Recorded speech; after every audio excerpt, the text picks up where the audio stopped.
नमस्कार, आप देख रहे हैं दृष्टि न्यूज। मैं हूं आपके साथ गुंजन। चले बढ़ते हैं आज की खास खबर की ओर। देश में बिगड़ते पर्यावरण के कारण जिस तरह से तापमान दिनों दिन ऊपर की तरफ सरकता जा रहा है, जिसके कारण लोगों को भीषण गर्मी और पानी के संकट से जूझना पड़ रहा है।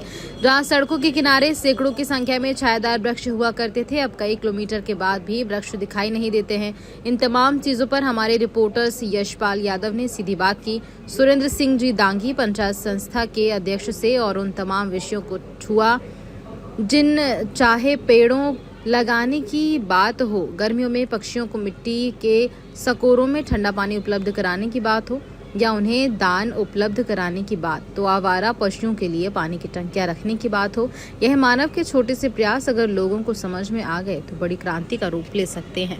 मेरे साथ हैं इस समय पंचतत्व संस्था के अध्यक्ष, जो लंबे समय से आवारा पशुओं के लिए, पक्षियों के लिए, जंगली जानवरों के लिए और तमाम जो शहर में पशु पक्षी गायब होते जा रहे हैं, उन सब चीज़ों की चिंता करते हुए और उनको दाना और पानी की व्यवस्था के लिए मानव क्या कर सकता है, उसके लिए शकोरे वितरित करना और उनको दाना रखना, इन तमाम चीज़ों पर जो वो काम करते हैं।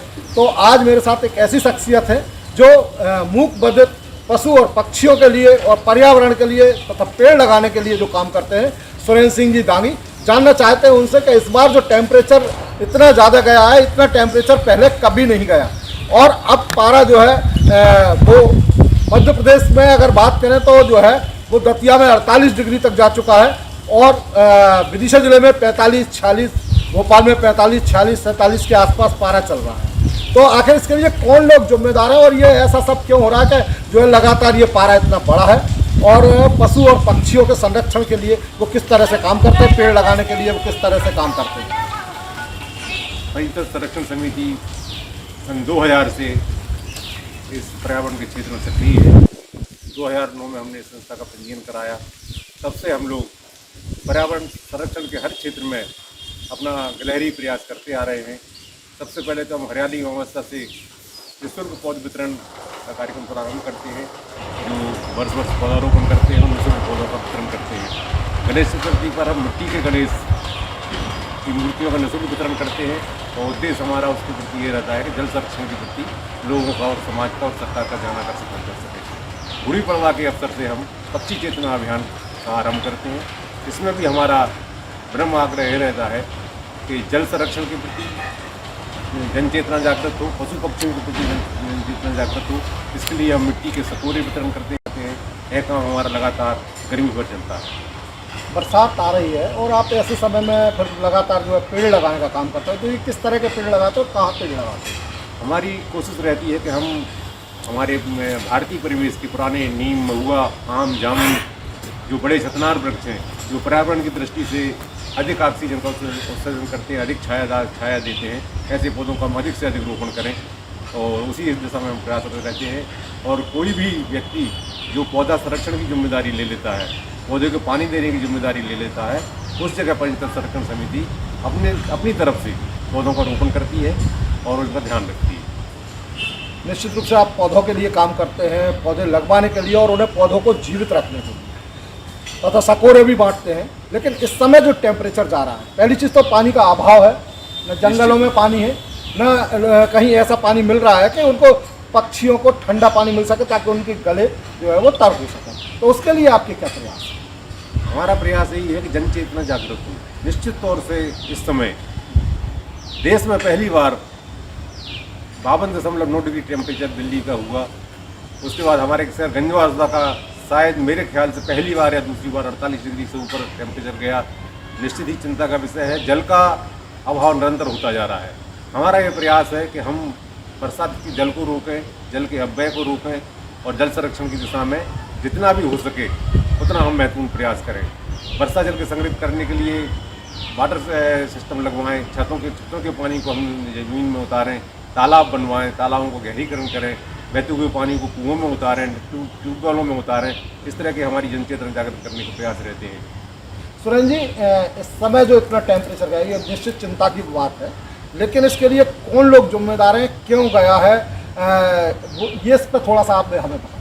इसके लिए मूलतः तो हम मनुष्य ही जिम्मेदार हैं, और जो जितना सक्षम है वो उतना पर्यावरण की प्रति घातक है। जो सक्षम लोग हैं वो अधिक नुकसान प्रकृति को पहुंचा रहे हैं और उसकी कीमत दुर्भाग्य से जो सक्षम लोग नहीं हैं, आम लोग हैं, आम जनता है, गरीब जनता है, वो उसको चुका रही है। अभी कल ही की घटना है कि ग्राम कोल्हार में एक किसान की 10 बीघे में सोयाबीन की फसल लगाई थी उसने, और उसके ट्यूबवेल जवाब दे गए। फलियाँ लगने के बाद वो देखते देखते उसके सामने वो फसल सूख गई। इस तरह के प्रयास है। पशुओं के लिए पानी नहीं मिलता है। आप इसका विचार करेंगे तो लगातार प्यासा रहने से गौ माता की आंखों की रोशनी चली जाती है, वन्य जीवों की आंखों की रोशनी कम हो जाती है, जल्दी जाती है, वो अंधे हो जाते हैं, दर दर भटकते रहते हैं, उनके लिए पानी नहीं मिलता है क्योंकि नदियाँ सूख गई हैं, जल पोखर सब सूख गए हैं, कुओं में पानी है नहीं और ट्यूबवेलों में भी पानी नीचे उतरता जा रहा है। क्या लगता है इस समय जो महाशक्तियां जिन्हें कहते हैं हम, दुनिया की महाशक्तियां, चाहे वो रूस हो या अमेरिका हो, और लगातार बारूदी खेल वर्षों से खेलते चले आ रहे हैं, यूक्रेन रूस का झगड़ा हो या जो है वो दूसरे देशों के तमाम बारूदी खेल हो, तो इससे क्या पर्यावरण पर कोई असर पड़ रहा है? निश्चित तौर से इसको पर्यावरण पर असर पड़ता है। ऐसा तो हो ही नहीं सकता कि इतनी बड़ी छेड़छाड़ प्रकृति के साथ की जा रही हो, इतनी बारूद बौछारें की जा रही हो, बारूद की बमबारी इतनी की जा रही हो। निश्चित तौर से इससे पर्यावरण प्रदूषण होता है, तापक्रम बढ़ता है और जिसका दुष्प्रभाव पूरी दुनिया पर पड़ रहा है। सबसे ज़्यादा दुष्प्रभाव युद्धों के अलावा भी जिससे पड़ रहा है वो लगातार पेड़ों का कटते जाना है, वनों का कम होते जाना है और कंक्रीट के जंगल, हमने पेड़ काटकर विकास के नाम पर सड़कें बना दी, मकान बना दिए, भवन खड़े कर दिए, कॉलोनियाँ काट दी और साथ में हमने पेड़ काट दिए। हरियाली जितनी कम होगी टेम्परेचर उतना अधिक बढ़ेगा। अभी तो ये शुरुआत है, अगर यही सब चलता रहा तो आने वाले दिनों में इसका और भी भीषणतम रूप हमको देखने को मिलेगा। दुर्भाग्य से इस दिशा में ना तो समाज बहुत ज़्यादा जागरूक है और ना ही सरकारें बहुत ज़्यादा जागरूक है। छत्तीसगढ़ में एक बड़ा जंगल काटा जा रहा है और वहाँ पर जो है वो दूसरी फैक्ट्रियाँ और जो है उपकरण लगाए जाएंगे, तो ये क्या है, इससे कितना नुकसान? ना सिर्फ छत्तीसगढ़ में बल्कि पूरे देश में। अभी कल की ही खबर है कि उत्तर प्रदेश में कांवड़िया मार्ग बनाया जा रहा है जिसके लिए 33,000 से अधिक पौधों की बलि ली जाएगी। मेरी समझ में ये नहीं आता है कि क्या कांवड़ियों को मोक्ष केवल चौड़ी सड़क पर जाने से ही मिल पाएगा या कि पेड़ों की छांव में चल कर उनको पुण्य की प्राप्ति नहीं होगी।